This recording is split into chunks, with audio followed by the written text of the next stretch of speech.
muitos homens fazem isso, né? Eles têm família, esposa, mulher, e depois de um tempo, quando a mulher começa a envelhecer, ele vai lá e troca a mulher por uma mais jovem, Uhum, como se fosse um objeto. como se fosse um objeto. Troca o carro. Exato. Só que quando esse cara chega na velhice, ele procura a esposa dele e os filhos pedindo remissão, falando que não queria Uhum. fazer aquilo, porque agora ele precisa de alguém para cuidar dele. E de confiança. Exato, no final da vida. Isso é um grande problema que está acontecendo e, infelizmente, né, a gente vê que as pessoas elas não conseguem fazer essa separação do que é desejo, porque é normal. Pô, Sim. você tá dentro de um relacionamento? Não, você não pode olhar para ninguém nem pro lado, é impossível. Uhum. Só Nem que, o homem, nem a mulher. só que aquele negócio que eu acabei de falar do desejo, né?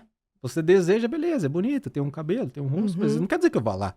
Eu tenho que controlar meus impulsos. É onde a pessoa não se conhece. Ah, Exatamente. eu não me conheço, eu só vou. Ah, deixa a vida me levar, a vida leva eu, né? Exatamente. Nada contra o Zeca Pagodinho, mas as pessoas vivem assim agora.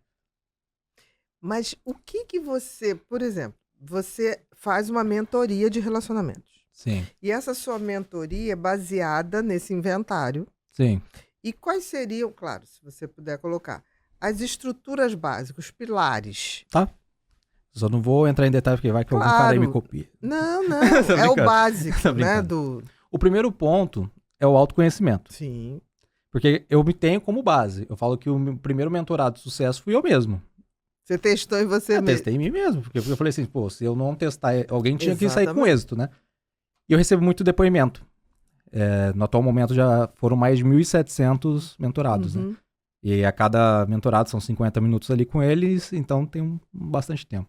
Eu percebi o seguinte, o primeiro é o autoconhecimento, porque a sociedade brasileira, pelo menos a sociedade brasileira, mais do que as outras, está com um déficit de intelectualidade muito grande. As pessoas... Você não acha que isso é da geração, não? Então, mas esse é um grande problema. Com certeza. Nem lê. Não lê, não lê. Eu ouvi um menino esses dias no podcast, não sei que podcast, com um garoto, 12 Uhum. anos, ele falando que não tinha por que aprender matemática se ele não ia usar. Aí dava também falar, meu querido, o microfone que você está utilizando Tem muita matemática, tem muita física. Entendeu? Então você vai vendo que, você vai percebendo que as pessoas elas falam as coisas sem saber o que elas estão dizendo. E nesse processo de me conhecer e olhar, porque o que me salvou foi a vida intelectual. Uhum. Eu posso dizer isso com total convicção, porque os amigos, tirando o Eduardo, que eu tinha, né? Não eram amigos, colegas, que eu tinha naquele momento, eles seguiram uma outra vida e eu olhei os resultados deles. Eu olhei a minha vida e vejo meus resultados. É que resultado, beleza, é individual para cada um, só que se a gente utilizar um senso coletivo, a gente sabe o que é melhor para uma vida mais E tranquila. também a sua sensação de paz. Né? Exatamente. Aí nesse ponto, eu percebi que a pessoa precisa do autoconhecimento, porque sem conhecimento dela sobre a vida e sobre circunstâncias, ela não tem direção. É como se você colocasse um navio em alto mar sem dar uma bússola e sem dar um mapa. Sem um GPS. Exato. Não Então, o vai a primeiro lugar nenhum. passo, eu dou o mapa para a pessoa. Primeiro mapa aqui, ó. Esse aqui é o seu mapa. Uhum. Beleza, construímos. Só que esse mapa você não vai conseguir trilhar se você tiver crenças que você não consegue trilhá-lo. Uhum. Aí o segundo ponto é eu realmente vir aqui com as pessoas e trabalhar as crenças que ela tem sobre as outras pessoas. Principalmente as limitantes, né? Exato. Uhum. Sobre ela mesma. E realmente conseguir fazê-la enxergar sua própria autoimagem. Quem realmente sou eu. Uhum. Eu agora tenho um mapa, eu tenho agora a minha crença. Olha aqui, seu mapa e sua crença. Como que você pode manejar os dois agora? Ah, beleza. Eu acredito que isso aqui vai ser o melhor ponto para eu colocar aqui nessa crença que vai me fazer andar para cá. Uhum. Beleza. E o ponto principal e o mais importante é a ação. A transformação a partir desse conhecimento. Exato. Porque que acontece? Não adianta nada se você tiver tudo isso, se você não fizer. Ah, eu vou pegar, beleza, Marcos, valeu. Não. Senão você é um teórico, né? Exato. O que eu cobro muito. Todos aqui, eu tenho um arsenal aqui de informações de Drive. Todos eles precisam me entregar os exercícios. Uhum. Tanto que eu comunico. Se você não me entregar os exercícios, você Eu não não vai ter tenho resultado como- e depois você não vai vir me cobrar. Não tem como ajudar. Aí tem pessoas que vêm no dia, por exemplo, quarta-feira às 14 horas. Não me entregou o exercício no dia anterior. Ó, não tem. Que você não tem como dar Não, devolutiva. você não tem feedback. Como que eu vou continuar com você? Uhum. Igual eu falo pra todo mundo. Hoje em dia, graças a Deus, eu tenho muitas pessoas numa fila de espera querendo fazer mentoria comigo. Uhum. Então, se você entrou aqui agora, o mínimo que eu espero de você é realmente um comprometimento. Entende? Porque depois vai ficar atrelado. Hoje em dia a gente tem que olhar.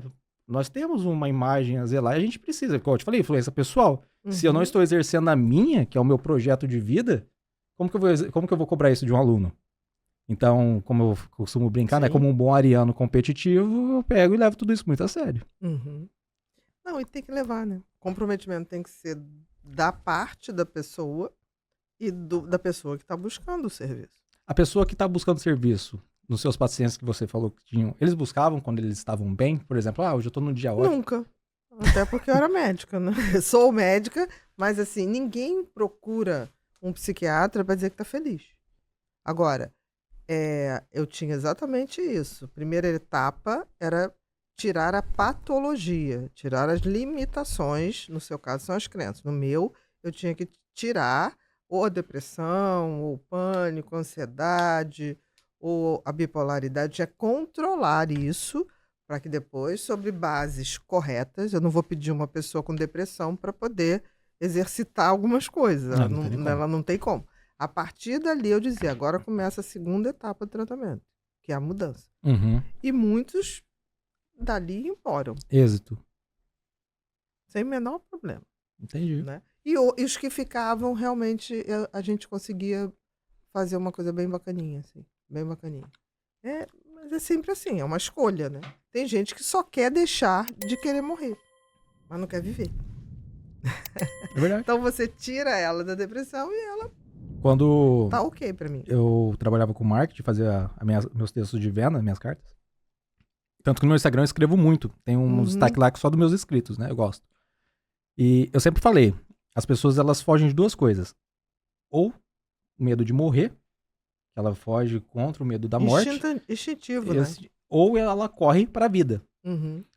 Hoje, quando você olha e percebe, as pessoas elas estão com uma ânsia de vida. Porque há pouco tempo atrás nós tivemos um grande medo da morte, nós Com vivemos certeza, a pandemia. A pandemia trouxe isso. E o reflexo disso é o imediatismo. Eu preciso viver. Nossa, minha vida tá passando, isso eu não Nunca viveu. teve tanta festa, né? Nunca teve Tanto tanta festa. evento, tanta coisa. Parece que as pessoas, tipo assim... E viver não é necessariamente estar presente em uma opção de lugar.